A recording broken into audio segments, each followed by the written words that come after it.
કેમ છો વિદ્યાર્થી મિત્રો? હું આનંદ વરસડા પ્રહસ ક્લાસીસમાં આપ સૌનું સ્વાગત કરું છું. તો આજે આપણે જોવાના છે ધોરણ 10નું પ્રકરણ નંબર 1 વાસ્તવિક સંખ્યાઓ. તો આ આપણો ઇન્ટ્રોડક્શન વિડીયો છે. આ પ્રકરણમાં આવતા તમામ મુદ્દાઓ તેમજ આ પ્રકરણમાં આવતી દાખલાની રીતો એ આપણે આ ઇન્ટ્રોડક્શન વિડીયોમાં જોઈશું.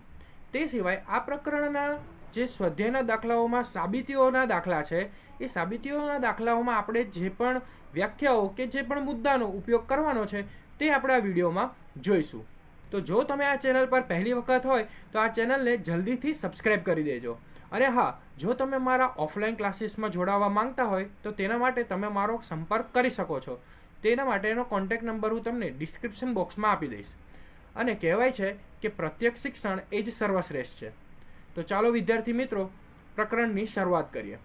તો વાસ્તવિક સંખ્યાઓ વિશે આપણે જોઈએ કે વાસ્તવિક સંખ્યાઓ એટલે શું. તો આ વાસ્તવિક સંખ્યાઓ સમજતા પહેલાં આપણે કેટલીક બીજી સંખ્યાઓ જે આપણે અગાઉના ધોરણમાં શીખી ગયા છે તેને આપણે જરા પુનરાવર્તિત કરી લઈએ. જેમ કે પહેલાં આપણે શીખી ગયા છે પ્રાકૃતિક સંખ્યાઓ. પ્રાકૃતિક સંખ્યાઓ એટલે કે નેચરલ નંબર. નેચરલ નંબર કેવી સંખ્યાઓ? તો કે એક સહિત એકથી શરૂઆત કરતી બધી જ ધન સંખ્યાઓ એટલે કે પોઝિટિવ નંબર્સ હોય તે બધી જ સંખ્યાઓને પ્રાકૃતિક સંખ્યાઓ કહેવાય. તમે જોઈ શકો છો કે પ્રાકૃતિક સંખ્યા છે 1, 2, 3, 4, 5, 6, 7 અને આવી અનંત બધી જ ધન સંખ્યાઓ. અહીં આપણે વિદ્યાર્થી મિત્રો વ્યાખ્યાઓને પૂર્ણ રૂપે નહીં જોઈએ કારણ કે આપણે આ અગાઉ પણ જોઈ ગયા છે. અહીં આપણે જે આ પ્રકરણમાં ઉપયોગી છે તેને જ આપણે ડિટેલપૂર્વક જોઈશું. બરાબર. બીજું છે પૂર્ણ સંખ્યાઓ. એને આપણે કેપિટલ W વડે દર્શાવીએ છીએ. તો પૂર્ણ સંખ્યા એટલે કેવી? તો કે શૂન્ય સહિતની બધી જ ધન સંખ્યાઓને પૂર્ણ સંખ્યાઓ કહેવાય. તો એમાં કઈ કઈ આવે? તો કે 0, 1, 2, 3, 4, 5 આવી અનંત સંખ્યાઓ બધી જ ધન સંખ્યાઓ. બરાબર. ત્યારબાદ આવે છે પૂર્ણ સંખ્યાઓ જેને આપણે કેપિટલ Z વડે દર્શાવીએ છીએ અને ગાણિતિક રીતે મેથેમેટિકલી આ જે Z છે એને આપણે આવી રીતે નિશાની પણ દર્શાવીએ છીએ. તો Z એટલે કેવી? તો કે આ જે શૂન્ય છે એ શૂન્ય સહિતની બધી જ ધન સંખ્યા અને બધી જ ઋણ સંખ્યાઓ. તો આ બધી શૂન્ય સહિતની ધન અને ઋણ સંખ્યાઓને આપણે પૂર્ણાંક સંખ્યાઓ કહીએ છીએ. ચોથા નંબરે આવે છે વાસ્તવિક સંખ્યાઓ. વાસ્તવિક સંખ્યાઓ આમ તો આ ચોથા નંબરે આપણે સમય અને અસમય એવું કહીએ છીએ, પણ અહીંયા વાસ્તવિક સંખ્યાઓમાં બંનેનો સમાવેશ થઈ જાય છે. સમય અને અસમય પ્રકારની સંખ્યાઓ એને વાસ્તવિક સંખ્યાઓ કહેવાય.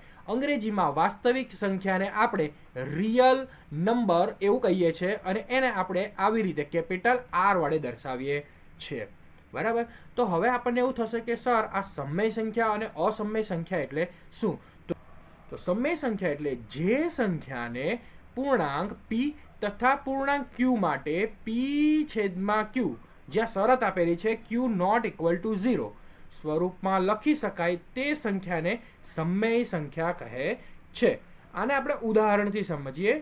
સિમ્પલ વસ્તુ છે, એટલું યાદ રાખવાનું કે જેને p/q સ્વરૂપે દર્શાવી શકાય. સિમ્પલ કે જેને p/q એટલે કે અંશ અને છેદ સ્વરૂપે દર્શાવી શકાય. તો આપણે ઉદાહરણ જોઈએ. ઉદાહરણ તરીકે 2/3. તો આ થઈ ગયો p/q સ્વરૂપ એટલે કે અંશ અને છેદ સ્વરૂપે. પછી જોઈએ 7/4. તો આ થઈ ગયો p/q સ્વરૂપ. તો હવે વિદ્યાર્થી મિત્રો ધારો કે આવું આપ્યું છે 3. તો આને સમય સંખ્યા કહેવાય? હવે આપણને એવું થશે કે ના સર આ તો ના કહેવાય, p/q સ્વરૂપ તો છે નહીં. તો અહીં ધ્યાન રાખવાનું છે કે કોઈ પણ સંખ્યાના છેદમાં કોઈ પણ ન આપ્યું હોય તો આને આપણે કહીશું 1 અને 1 કહીએ એટલે આ થઈ જાય p/q સ્વરૂપ. એટલે કે 3 પણ એક એવી સંખ્યા છે, સમય સંખ્યા છે જ. બરાબર.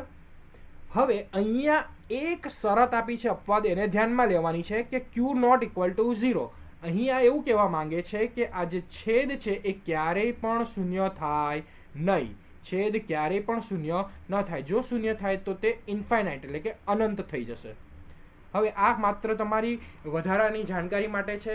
આના વિશેનો અભ્યાસ તમે 11-12 સાયન્સમાં જો ગણિત વિષય પસંદ કરશો તો ત્યાં આવશે.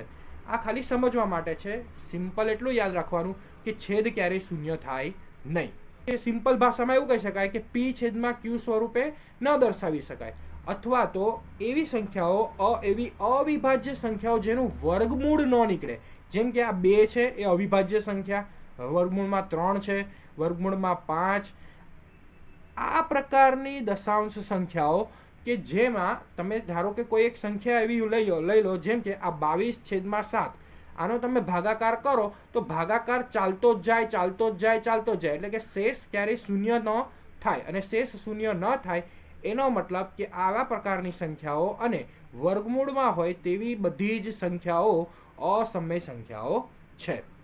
હવે અહીંયા મેં એક શબ્દ વાપર્યો અવિભાજ્ય સંખ્યા એટલે શું, તો એ પણ આપણે જરા જોઈ લઈએ સાથે સાથે, કારણ કે આ અવિભાજ્ય સંખ્યાઓનો ઉપયોગ આપણે આ પ્રકરણના દાખલાઓમાં કરવાનો છે કે જે સંખ્યાઓ એ પોતાના જ ઘડિયામાં આવતી હોય અને તે સિવાય એના 2 જ અવયવ પડે, એક તો 1 અને બીજું તે સંખ્યા પોતે. તો એવી કઈ સંખ્યાઓ છે, તો કે 2, 3, 5, 7, 11, 13, 17, 19, 23 અને આવી ઘણી બધી સંખ્યાઓ. આ બધી જ સંખ્યાઓ અવિભાજ્ય સંખ્યાઓ છે. હવે આવે છે ગુસા અને લસા. ગુસા, આ ગુસાઅને આપણે અંગ્રેજીમાં કહીશું HCF. અહીંયા લખેલું જ છે HCF, એટલે કે હાઈએસ્ટ કોમન ફેક્ટર, ગુરુત્તમ સામાન્ય અવયવ, અને લસા એટલે કે LCM, લઘુત્તમ સામાન્ય અવયવી, લીસ્ટ કોમન મલ્ટીપ્લાયર. આના વિશેના દાખલા જ આપણે આમાં ગણવાના છે. અહીંયા એની વ્યાખ્યા લખી છે કે 2 ધન પૂર્ણાંકોના ગુસા અને લસા શોધવાની પદ્ધતિને અવિભાજ્ય અવયવીકરણની પદ્ધતિ કહે છે. આ અવિભાજ્ય અવયવીકરણની પદ્ધતિ શું છે તે જ હવે આપણે દાખલામાં જોઈશું. હવે અહીંયા છે ઉદાહરણ આપણી પાસે કે અવિભાજ્ય અવયવીકરણની પદ્ધતિથી 6 અને 20 નો ગુસા અને લસા શોધો. આપણે અહીં ગુસા શોધીશું, તો ગુસા એટલે કે HCF શોધવા માટે આપણે શું કરીશું, તો કે જે પણ રકમમાં જે સંખ્યા આપેલી છે તેનો સેપરેટ આપણે અવયવ પાડી દઈશું, એટલે કે 6 ના અવિભાજ્ય અવયવ અને આ જે 20 આપ્યા છે એના અવિભાજ્ય અવયવ પાડી લઈશું સેપરેટ, અલગ અલગ. હવે પાઠ્યપુસ્તકમાં તમને આ જે અવયવો પાડવાના છે તે વૃક્ષ પદ્ધતિથી એટલે કે ટ્રી મેથડથી કર્યા છે, તો તમે એ રીતે પણ કરી શકો છો અને આ રીતે પણ કરી શકો છો. ટૂંકમાં આપણે આપેલી સંખ્યાઓના અવયવ પાડવાના છે, બરાબર. હવે આ 6 છે એટલે કહે છે ને કે અવિભાજ્ય અવયવ, જેમ હમણાં જ મેં તમને સમજાવ્યું કે અવિભાજ્ય સંખ્યા એટલે કે 2, 3, 5, 7, 11, 13, આનાથી જે શરૂઆત થતી આ બધી અવિભાજ્ય સંખ્યાઓ જે છે એનાથી ભાગ પાડવાની શરૂઆત કરવાની, બરાબર. તો સૌથી પહેલા ચેક કરવાનું કે 2 ના ઘડિયામાં ક્યાંય 6 આવે છે, તો કે હા આવે છે. શું, તો કે 2 તરી 6. હવે આ 3 કોના ઘડિયામાં આવે, તો કે 3 ના ઘડિયામાં જ આવે, 3 એકા 3. તો આ 6 ના આપણે અવયવ પાડી લીધા. એવી રીતે 20 નું કરીશું, તો જોઈશું કે 2 ના ઘડિયામાં 20 ક્યાંય આવે છે, તો કે હા આવે છે. શું, તો કે 2 દાન 20, 2 પંચા 10 અને 5 એકા 5. તો આપણે અહીં 6 અને 20 ના અવયવ પાડી દીધા. તો એ આપણે અહીંયા અલગ અલગ લખી દઈશું. તો કે 6 ના કેટલા અવયવ પડ્યા, 2 ગુણ્યા 3, અને 20 ના શું અવયવ પડ્યા, તો કે 2 ગુણ્યા 2 ગુણ્યા 5. હવે શોધવાનો છે ગુસા, ગુરુત્તમ સામાન્ય અવયવ, હાઈએસ્ટ કોમન ફેક્ટર, એટલે કે 6 અને 20માં બંનેમાં જે કોમન સંખ્યા હોય, સામાન્ય સંખ્યા હોય, જે પુનરાવર્તિત થતી હોય તેવી સંખ્યા. તો અહીંયા કઈ કોમન નીકળે છે, તો કે 2 જે છે એ ઉપર અને નીચે અહીંયા બંને જગ્યાએ છે, તો 2 લખી દીધા. હવે 3 અહીંયા છે, અહીંયા નથી. 5 અહીંયા આપેલા છે પણ અહીંયા આપ્યા નથી, એનો મતલબ કે કોમન નીકળતા નથી. કોમન માત્ર એક જ સંખ્યા નીકળે છે અને એ આ છે 2. તો આપેલી સંખ્યા 6 અને 20 નો ગુસા કેટલો મળી ગયો આપણને, 2 મળી ગયો. હવે આ જ પ્રમાણે આપણે લસા શોધીશું.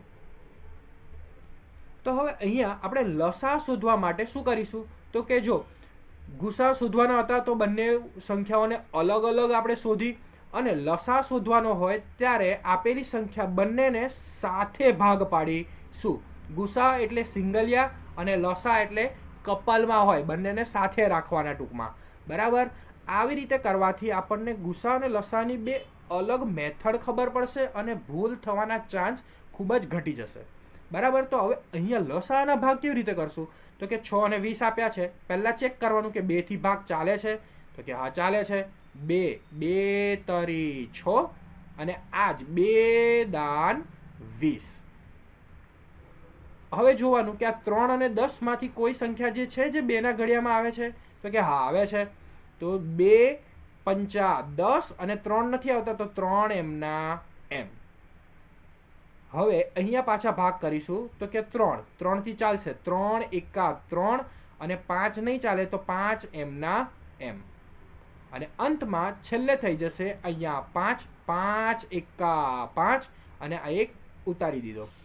તો 6 અને 20નો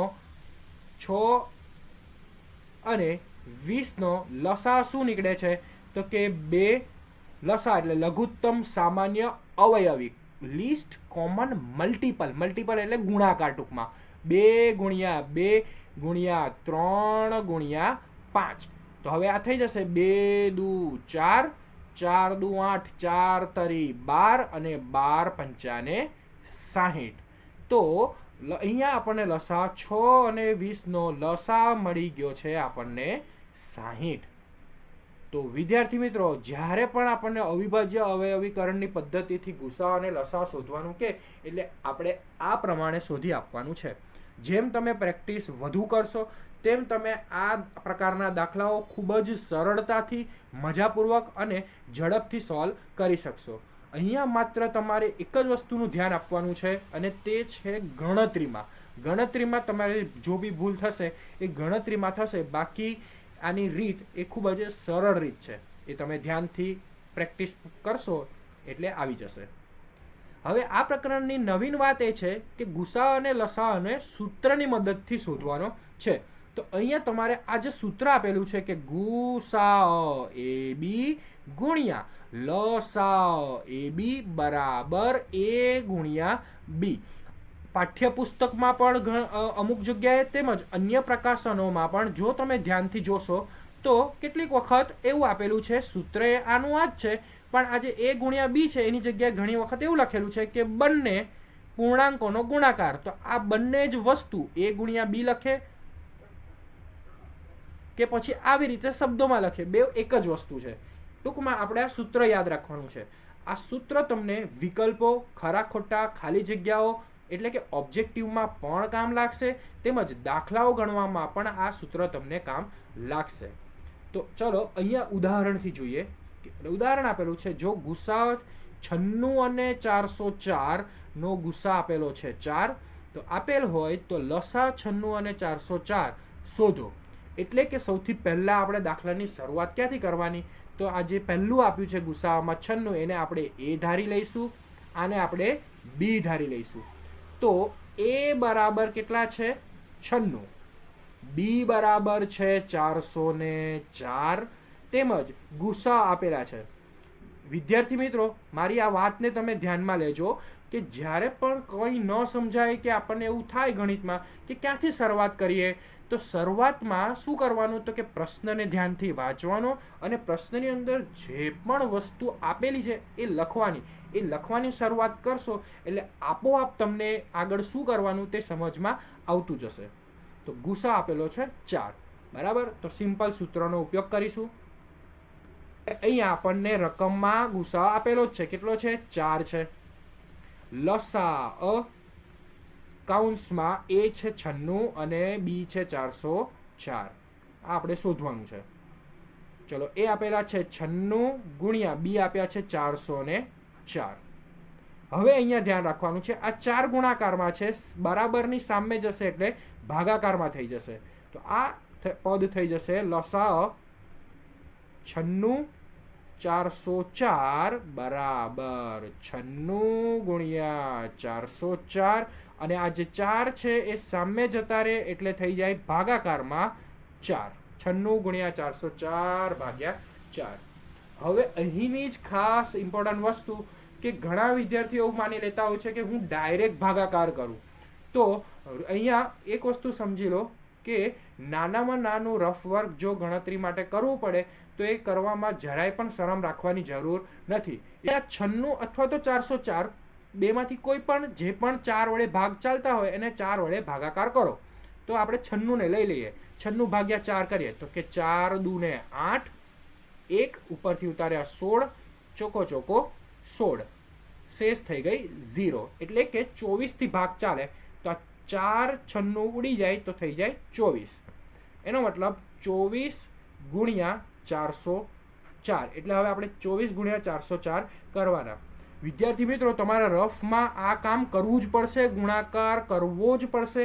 અને આ પ્રકરણમાં જે ધ્યાન રાખવાની બાબત છે એ આ જ છે કે તમે ગુણાકાર આને ધ્યાનપૂર્વક કરો. બાકી સૂત્ર પણ યાદ રહી જશે અને મેથડ કાંઈ જ અઘરી નથી. ચલો આનો ગુણાકાર કરે એટલે અહીંયા આવશે 0, 2 ચોક 8, 2 ગુણ્યા 0 થઈ જાય 0, 2 ચોક 8. અહીંયા ચોખ્ખો ચોખ્ખું 16 અને ચોખ્ખો ચોખ્ખો 16. આ બંનેનો સરવાળો કરી દઈશું તો આ થઈ જશે 6, 8 વત્તા 1 9, આ 6 અને 8 વત્તા 1 9. તો આપણને જવાબ મળ્યો છે 9696. તો વિદ્યાર્થી મિત્રો 1 2 3 તો વિદ્યાર્થી મિત્રો આટલું જ સરળ છે. આ જ પ્રકારના દાખલા જ્યારે આપણે ફરીથી સ્વાધ્યાયમાં એકવાર જોઈશું તો વધારે ક્લિયર થઈ જશે. આ પ્રકરણની અંતિમ બાબત છે જેને આપણે જોઈ લઈએ. આ વ્યાખ્યાઓને તમારે યાદ નથી રાખવાની, બસ આનો જ્યાં ઉપયોગ થાય ત્યાં કરવાનો છે. બસ જો પહેલું આપ્યું છે કે દરેક વિભાજ્ય સંખ્યાને તેના અવયવોના ક્રમને અવગણીને અવિભાજ્ય સંખ્યાઓના ગુણાકાર તરીકે લખી શકાય. આ અંકગણિતનું પૂર્વ પ્રમેય છે અને તમારા પાઠ્યપુસ્તકમાં પણ આ આપેલું છે, જેને પ્રમેય 1.1 તરીકે ઓળખાવે છે. આ તમને બહુ તો વિકલ્પોમાં પૂછાઈ શકે કે p એક અવિભાજ્ય સંખ્યા છે. ધન પૂર્ણાંક a માટે a વર્ગ એ p વડે વિભાજ્ય હોય તો a પણ p વડે વિભાજ્ય હોય. ન સમજાયું વિદ્યાર્થી મિત્રો? ચલો આ વાક્યને ઉદાહરણથી સમજીએ. એવું કહેવા માંગે છે, ધારો કે આ a વર્ગ એટલે કે 36 આપેલા છે, એક કોઈ અવિભાજ્ય સંખ્યા જેમ કે 2 વડે વિભાજ્ય હોય, બરાબર? તો જો 2 વડે આનો ભાગાકાર થઈ શકે તો એનો મતલબ 36નું વર્ગમૂળ નીકળે 6. તો એ જે 6 છે એ પણ આ 2 એટલે કે p વડે વિભાજ્ય હોય. આ 36 છે એ a વર્ગ છે, એ p વડે વિભાજ્ય હોય તો એનો મતલબ કે આ a છે એ પણ p વડે વિભાજ્ય થાય જ. બીજું એક ઉદાહરણ જોઈ લઈએ કે ધારો કે 49 એ અવિભાજ્ય સંખ્યા 7 વડે વિભાજ્ય હોય તો 49નું વર્ગમૂળ હોય 7. તો એ 7નો ભાગાકાર પણ 7 વડે વિભાજ્ય થાય જ. અહીંયા આને આપણે સીધી રીતે યાદ નથી રાખવાનું, આનો જ્યાં ઉપયોગ કરીશું ત્યાં આને ફરીથી એકવાર સમજાવીશ, બરાબર? ચલો પછી આપ્યું છે કોઈ પણ અવિભાજ્ય પૂર્ણાંકોનું વર્ગમૂળ અસમય સંખ્યા જ હોય. હવે તે સિવાય આ 2 એક્સ્ટ્રા વ્યાખ્યાઓ છે જે અહીં આપેલી છે, એ આપણને ક્યાંક કામ લાગશે, જરૂર પડે તો એનો ઉપયોગ કરીશું.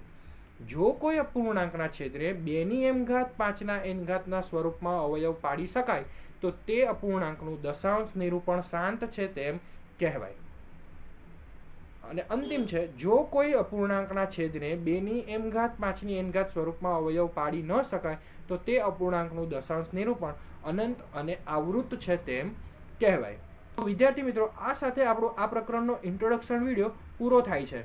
હવે આ પ્રકરણના જે દાખલાઓ છે એ ગુસા લસા મુખ્યત્વે અને જે સાબિતી છે એ હવે હું તમને સ્વાધ્યાયમાં સમજાવીશ. આ વિડીયો પસંદ આવ્યો હશે. જો વિડીયો પસંદ આવ્યો હોય તો ચેનલને લાઇક, શેર અને સબસ્ક્રાઈબ કરી દેજો. તેમજ તમારા મંતવ્યો મને કમેન્ટ બોક્સમાં જરૂરથી જણાવજો. આવજો.